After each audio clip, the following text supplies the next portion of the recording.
సాక్షి life మీ ఆరోగ్య నేస్తం. Subscribe చేయండి.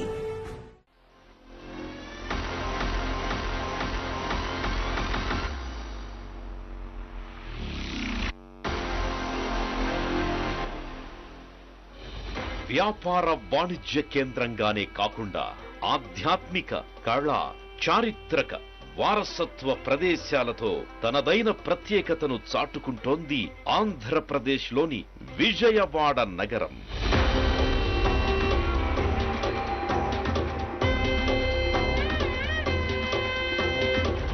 దాహం తీర్చే కృష్ణమ్మ, ఇంద్రకీలాద్రి నుంచి దర్శనంతో అనుగ్రహించే దుర్గమ్మ, ఆలోచింపచేసే గాంధీకొండ, ఆహ్లాదపరిచే భవానీ ద్వీపం, హృదయాలను రంజింపచేసే కూచిపూడి నాట్య సంప్రదాయం.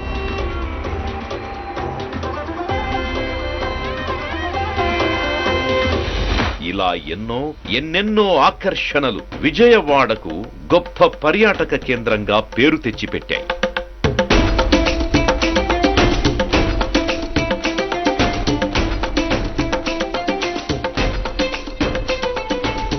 ఇప్పుడు ఈ బెజవాడ మహానగరం మరో అద్భుత ఆవిష్కరణతో ప్రపంచ పర్యాటక కేంద్రంగా ఆవిర్భవించబోతోంది.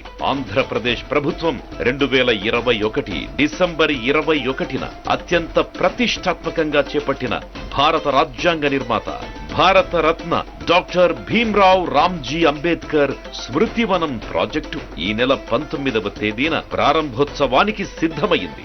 ఎప్పటికప్పుడు ముఖ్యమంత్రి శ్రీ జగన్మోహన్ రెడ్డి గారి ఆదేశాలతో, సలహాలతో అధికారులు అంకిత భావంతో ఈ ప్రాజెక్టును పూర్తి చేశారు.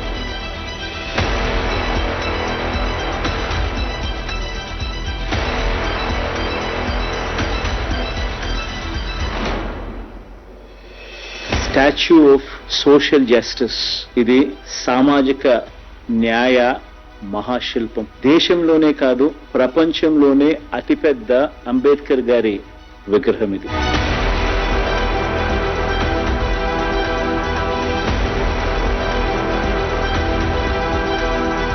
విజయవాడ స్వరాజ్ మైదాన్లో పిరమిడ్ ఆకారంతో 81 అడుగుల ఎత్తైన పీఠంపై 125 అడుగుల ఎత్తుతో అంబేద్కర్ కాంస్య విగ్రహాన్ని కనువిందు చేసేలా అత్యంత సుందరంగా తీర్చిదిద్దారు. స్మృతివనం మొత్తం విస్తీర్ణం 18.81 ఎకరాలు కాగా, ఇందులో చుట్టూ 8.9 ఎకరాలను పచ్చదనంతో నింపడం విశేషం. ఇందులో ల్యాండ్స్కేపింగ్, గార్డెన్, వెదురు ఫ్రేమ్లో బోగెన్విలియా మొక్కలు, గులకరాయి నమూనాలు, రంగురంగుల పూలలో జాతీయ పక్షి నెమలి కనిపిస్తాయి.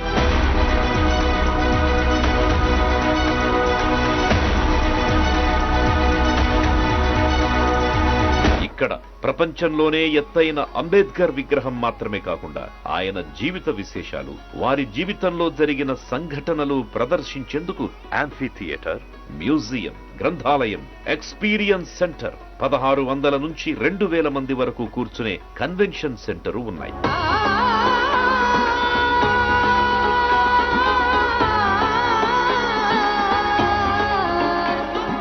విగ్రహ పీఠాన్ని బౌద్ధ వాస్తు సంప్రదాయ కాలచక్ర మహామండపంగా డిజైన్ చేశారు. మొత్తం పీఠ భవనం ఒక్కటే 11,140 క్యూబిక్ మీటర్ల కాంక్రీట్, 1445 మెట్రిక్ టన్నుల టీఎంటీ స్టీల్ తో తయారైంది. ఇంకా దానికి రాజస్థాన్ కు చెందిన పింక్ శాండ్ స్టోన్ ను జోడించారు.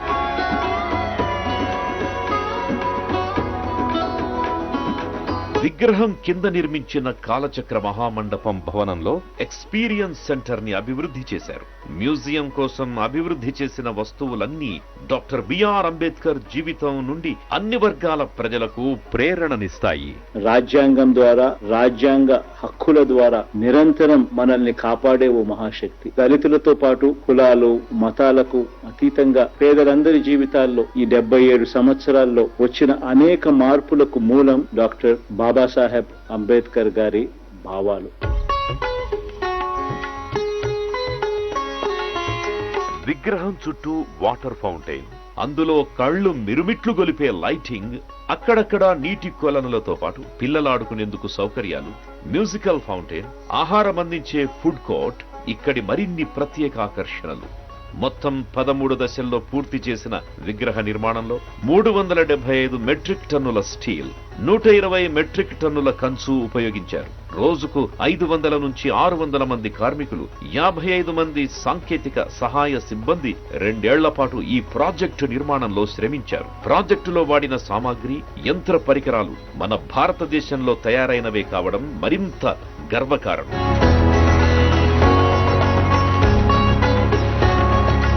ఆయన భావాల మీద అచంచల విశ్వాసంతో వాటిని మన నవరత్నాల్లో అనుసరిస్తా ఉన్న ప్రభుత్వంగా ఇది మన సమాజ గతిని సమతా భావాల వైపు మరల్చడానికి, సంఘ సంస్కరణకు, పెత్తందారి భావాల మీద తిరుగుబాటుకు, రాజ్యాధికారంలో పేదల స్థానాన్ని సుస్థిరం చేసేందుకు నిరంతరం స్ఫూర్తి ఇస్తుందని విశ్వసిస్తున్నాను. సామాజిక న్యాయ చిహ్నంగా ఆంధ్రప్రదేశ్ ప్రభుత్వం ఆధ్వర్యంలో రూపుదిద్దుకున్న ప్రపంచ అతిపెద్ద అంబేద్కర్ విగ్రహం అంతర్జాతీయ పర్యాటక పటంలో విజయవాడ పేరును మరింత ప్రకాశవంతం చెయ్యడం తథ్యం. ముఖ్యమంత్రి జగన్మోహన్ రెడ్డి గారి నాయకత్వంలో ఆంధ్రప్రదేశ్ ప్రభుత్వ ఈ అద్భుత చొరవ తెలుగు వారందరికీ గర్వకారణం, భావితరాలకు స్ఫూర్తిదాయకం. భారత రాజ్యాంగ నిర్మాత అంబేద్కర్ ఆశయాలకు, భావజాలానికి ఘన నివాళి ఇది.